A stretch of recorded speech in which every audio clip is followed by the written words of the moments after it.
Professor साहब से पूछा गया, आपके कितने बच्चे हैं? जवाब में कहा, मेरे 3 बच्चे हैं। उन्होंने फिर पूछा कि उनकी उम्रें क्या हैं? मैंने जवाब दिया, 9 साल, 7 साल और 3 साल। ये सुनकर उन्होंने कहा कि फिर तो यकीनन आप यूनिवर्सिटी से वापसी पर उनके लिए कुछ ना कुछ लेकर जाते होंगे। मेरे असबात में जवाब देने पर उन्होंने फिर से इस्तफसार किया, आप उन चीज़ों को उनमें कैसे तकसीम करते हैं? मैंने कहा, मेरा एक बेटा और 2 बेटियां हैं, और चूंकि बेटा बड़ा है इसलिए मैं अपनी लाई हुई तमाम चीज़ें उसके हवाले कर देता हूं और उससे कहता हूं कि उन्हें आपस में बांट लो। ये सुनकर उन्होंने फरमाया कि प्रोफेसर साहब, अगर आपको किसी दिन ये पता चले कि आपका साहिबजादा आपकी लाई हुई चीज़ें आपकी हिदायत के मुताबिक तकसीम नहीं करता या उन्हें बांटने में इंसाफ से काम नहीं लेता तो आप क्या करेंगे? मैंने हंसते हुए कहा कि अगर कभी ऐसा हुआ तो उसका हल तो बहुत ही आसान है। मैं अगली बार उसको सिर्फ उसी का हिस्सा दे दूंगा और बेटियों का हिस्सा उन्हें खुद अलग से दे दिया करूंगा। ये सुनकर उनके चेहरे पर एक मानी खेज मुस्कुराहट उभरी और उन्होंने एक ठंडी सांस भरते हुए कहा, प्रोफेसर साहब, आपकी इस बात में वही फलसफा कार फरमा है जिसकी बुनियाद पर अल्लाह पाक ने अपनी इनायात तकसीम करने का फार्मूला तय कर रखा है। अल्लाह पाक आपको जो रिज्क और नेमतें अता फरमाता है वो सिर्फ और सिर्फ आपके लिए नहीं होती, उनमें बहुत से लोगों का हिस्सा होता है, और जब तक आप वो हिस्सा उन हकदारों तक पूरी ईमानदारी और इंसाफ से पहुंचाते रहते हैं, आपको वो हिस्सा उसी तनासुब से मिलता रहता है और आप भी दुनिया की नज़र में मालदार, सेठ, जागीरदार और सरमायादार बनते रहते हैं। लेकिन जब उस तकसीम में कोताही या बद एतदाली होती है तो अल्लाह पाक आपको सिर्फ आपके हिस्से तक महदूद कर देता है और उस रेल पेल से महरूम कर देता है। फिर वो रब्बे करीम वो रिज्क या तो उन लोगों तक बराह रास्त पहुंचाना शुरू कर देता है या उस रिज्क की तकसीम के लिए कोई नया डिस्ट्रीब्यूटर मुकर्रर कर देता है। इसी दौरान ये बातें भी सुनने में आती हैं कि फलां के बेटे पर अल्लाह का बहुत करम है, दिन दुगनी रात चुगनी तरक्की कर रहा है, दिनों में करोड़पति हो गया है। ये वही शख्स होता है जिसे रब्बे करीम ने आपको हटाकर आपकी जगह नया डिस्ट्रीब्यूटर मुकर्रर कर दिया होता है। देखा जाए तो अल्लाह की तकसीम का ये मामला सिर्फ रिज्क तक ही महदूद नहीं है, इसमें इज्जत, सुकून, अमन और आसानियां भी शामिल हैं। खास तौर पर इज्जत का मामला बड़ा खासुल खास है और उसको बहुत अच्छी तरह से समझने की जरूरत है। अल्लाह पाक इज्जत के मामले में बहुत ही हसास है। हमने अल्लाह की दी हुई इज्जत को अपनी जाती कमाई समझ लिया है। हम इस गुमान में मुब्तला हैं कि उस इज्जत के हम बिला शिरकत गैर मालिक हैं। ये सारी की सारी हमारी जाती मीरास और हमारी अहलियत और सलाहियतों का समर है, हालांकि ऐसा कतअन नहीं है।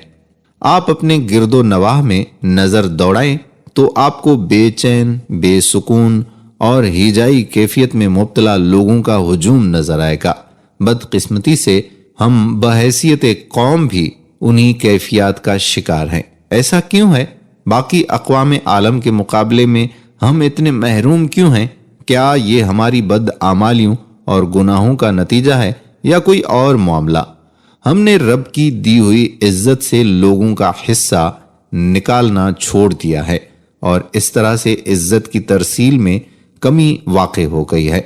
हमने अपने रब की दी गई आसानियों को बांटना छोड़ दिया है और वो आसानियां भी हमसे छिन रही हैं। हम अपने गरीब हमसाए के मुजरिम हैं, उस गरीब बच्चे के मुजरिम हैं जिसकी शादी का कुल खर्च हमारे बच्चे की सालाना पॉकेट मनी के बराबर है। उन तानों में बराबर के शरीके जुर्म हैं जो वो तमाम उम्र कम जहेज लाने पर सहती है। हम उस बीमार बच्चे के मुजरिम हैं जिसके इलाज का खर्च हमारे घर में खड़ी बहुत सी गाड़ियों में से किसी एक की कीमत में हो सकता है। हम उस कर्ज ख्वां के मुजरिम हैं जो कर्ज लेकर दूर दराज के गांव से ہمارے دفتر اس غلط وقت پہنچا ہے جب ہم اپنے کسی عزیز یا دوست سے گپ شپ میں مصروف ہوتے ہیں اور وہ اگلے دن کے لیے ٹال دیا جاتا ہے۔ ہم اس گھریلو ملازمہ کے مجرم ہیں جس کا بیٹا ہمارے گھر کھڑی ٹوٹی سائیکل، پرانے کپڑوں اور جوتوں کو حسرت کی نگاہ سے دیکھتا ہے، جنہیں ہم استعمال کرتے ہیں اور نہ ہی کسی کو دینے کی ہمت رکھتے ہیں۔ اس اجتماعی بے چینی، بے سکونی، بے برکتی اور ہیجاں سے نکلنے کا بس ایک ہی راستہ ہے۔ ہمیں اپنے روزمرہ کے رویوں کو بدلنا ہوگا۔ ہمیں یہ سمجھنا پڑے گا کہ مخلوق کی عزت دراصل اس کے خالق کی عزت اور مخلوق سے پیار دراصل اس کے خالق سے پیار ہے۔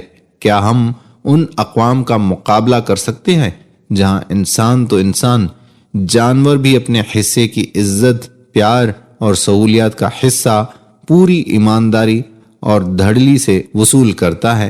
جب ہم پیار کی جگہ نفرت، عزت کی جگہ حقارت اور بخشش کی بجائے محرومیوں کا بیوپار کریں گے تو پھر ہمیں یقین کر لینا چاہیے کہ وہ خالق دو جہاں جلد یا بدیر ہمیں ہٹا کر کوئی نیا ڈسٹریبیوٹر مقرر کرے گا۔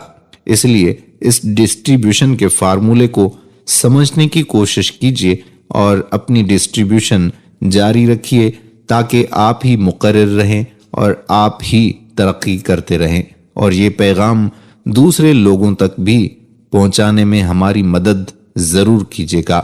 جتنا ہو سکے اس ویڈیو کو زیادہ سے زیادہ شیئر کیجیے، لائک بھی ویڈیو کو ضرور کیجیے، اور نیچے کمنٹ باکس میں ہمیں بتائیے کہ کیسی لگی آج کی ویڈیو۔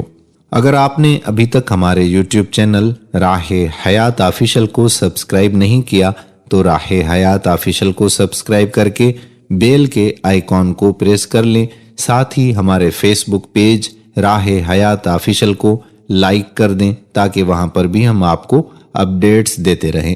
مزید موٹیویشنل ویڈیوز کے ساتھ دوبارہ آپ کی خدمت میں ہم حاضر ہوں گے۔ تب تک کے لیے اپنے میزبان قادر بخش کلہوڑوں کو اجازت دیجیے۔ اللہ حافظ۔